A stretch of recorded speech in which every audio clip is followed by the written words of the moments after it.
For SI Sooners, allsooners.com, I'm John Hoover. Man, we just finished the red-white game, the annual Oklahoma spring scrimmage. It's a perfect day for a scrimmage, wasn't it, Ryan? It was fantastic. The weather was perfect. The football was good. The coach afterwards was happy. Nobody was injured.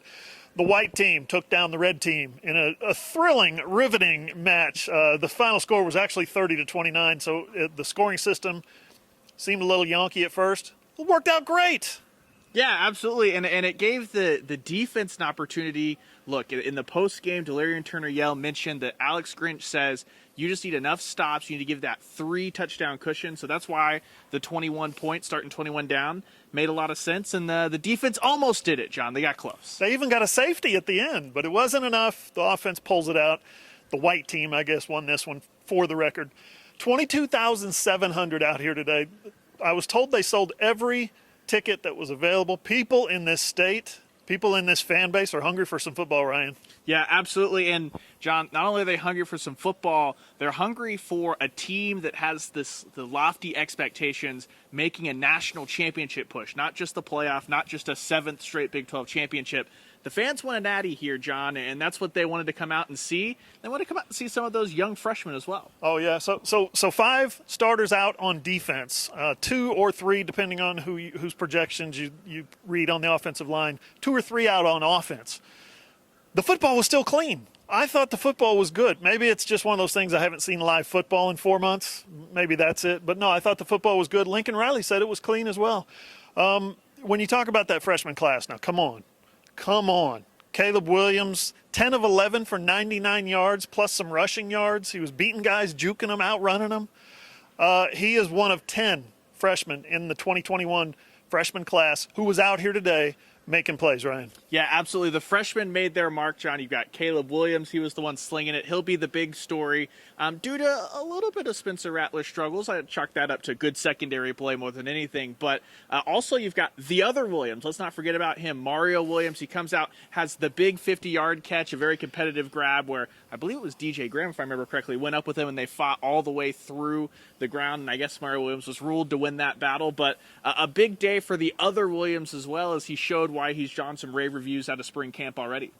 A lot of those freshmen did stand out. A lot of them all of them were out here today. A lot of them made plays. I asked Alex Grinch about Billy Bowman, and I asked him about defending Mario Williams when he's all over the field. I'll give you the Mario Williams one first. He said he's one of those guys. You just know it. He draws the respect of his teammates when they're lining up across from him. He said they might use any means necessary to try to contain him. That means grabbing, holding, hitting, pushing, shoving. He's fast. He's explosive. He's dynamic. He's exciting to watch. 5 catches today for 84 yards out of your freshman in his very first spring scrimmage in his first semester of college. Yeah, it's just incredibly impressive. It's hard to remember sometimes.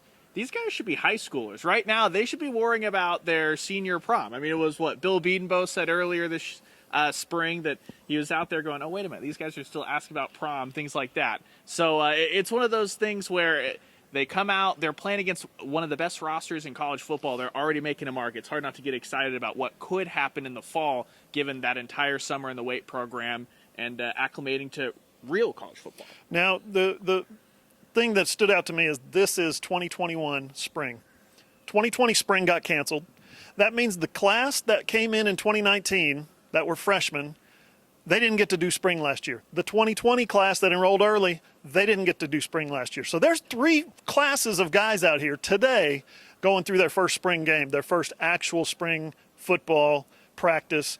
And I think it stood out. I think you could see the energy. You could see guys out there having fun, laughing at each other.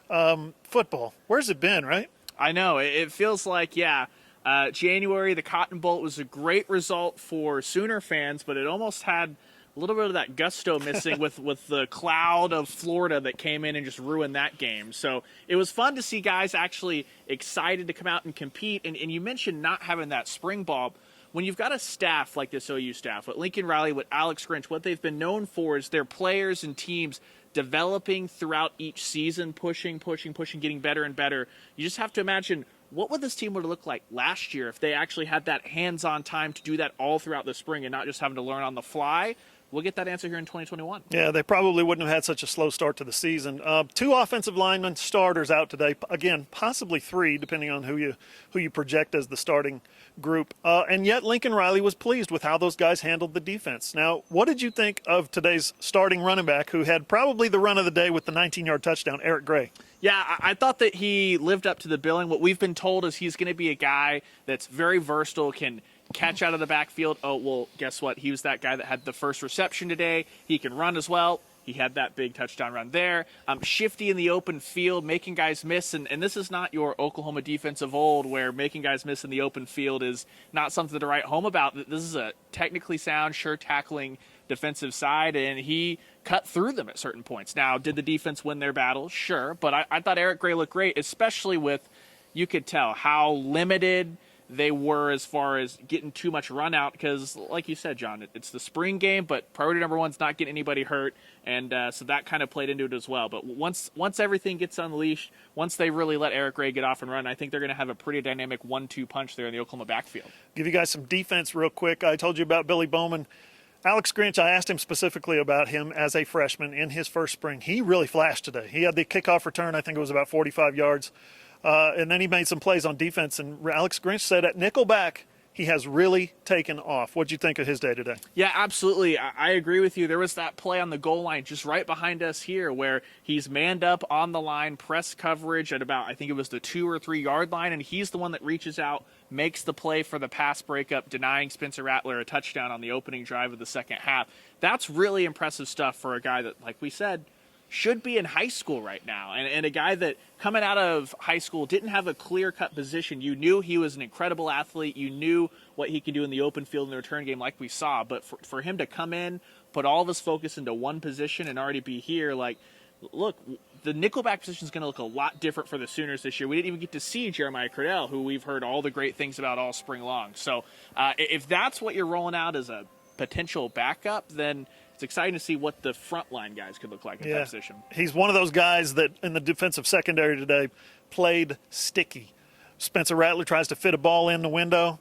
The window was closed. That happened a handful of times. Same with Caleb Williams, except his receivers kind of reached in and grabbed the football for him. They just played well. The defensive backs, I thought, played well. And when you look at the starting offense, the number one offense went against the 2 defense. The number one defense went against the 2 offense. When you look at the one offense going against the 2 defense, there were 2 freshmen out there and 3 sophomores who played a little bit last year. That was your second unit, basically because guys like Woody Washington and Jeremiah Cradell were injured.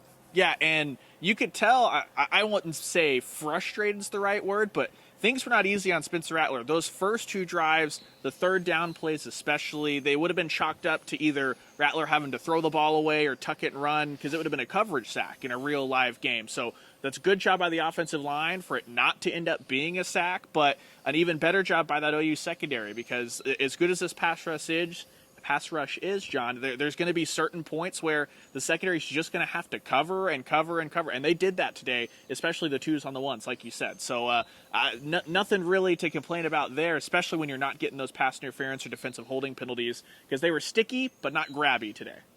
You know, another one that was out, you mentioned, I said Woody Washington, you mentioned Jeremiah Cradell. No Isaiah Thomas today, no Brian Asamoah today. A couple other guys who would otherwise be starting also missed the game. Alex Grinch talked about a more consistent unit. That was a quote from him. He harped on that a couple of times during that answer because that's something that he's really been looking for, is a more consistent unit. And another thing I want to mention is the defensive line. A lot of backups today, and they were facing a lot of backups, their adversaries on the offensive line. But I think both Lincoln Riley and Alex Grinch were pleased with the play of the defensive line as well. Yeah, there were a lot of good battles out here today, John. And in the past, there are some times where if you're not getting pressure, you write it off, okay, is the defensive line going to be okay, or is the O-line just that good? Well, we know the standard of this offensive line, and the defensive line was winning their battles too. So that just shows you that these are 2 units that have a lot of depth, high expectation on both of them, especially out of what the OU defensive line did last year.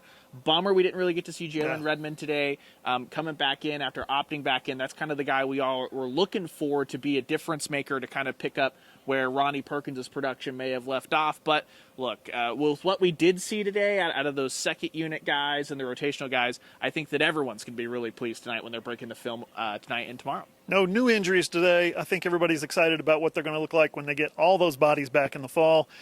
We won't know anything until then. And speaking of which, I asked Lincoln Riley about Trajan Bridges today. I asked him about Seth McGowan. He had no comment. He said we got to let the legal process play out. So that's going into the offseason. We don't know. I asked him also about Mike Woods, the Arkansas receiver transfer. He said he couldn't comment on that. So I asked him about the offensive line, and we had a conversation. That's basically how the John Hoover section of the Lincoln Riley interview went. No comment. And yeah, let's talk O-line. At least it didn't strike out, John. That's didn't the strike important out. part. Flared one off at the end. We're going to have lots more on today's coverage for you at SI Sooners, allsooners.com. We're going to head to the offseason. I want you guys to keep it here, allsooners.com. We'll keep bringing you as much content, many videos, as much stories as we can throughout the offseason. Can't wait for the season to get here, Ryan. Oh, I know. And look, I'm ready to throw down some beignets. What about you? Let's do it. For Ryan Chapman, I'm John Hoover, SI Sooners, allsooners.com.